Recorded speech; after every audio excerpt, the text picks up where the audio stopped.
Selam arkadaşlar.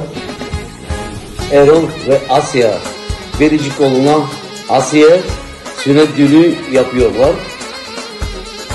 15 November 2025 yerimiz Köln Evrosal.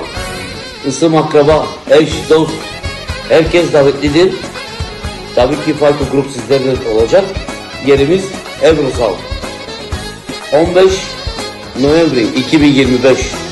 Sevgiler.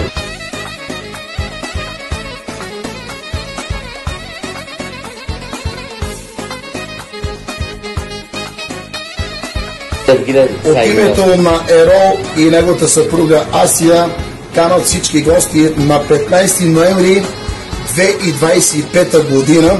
Ще правим сунет на техния син, на техния принц, на Аси, който ще се състои в Евросалон Кьон.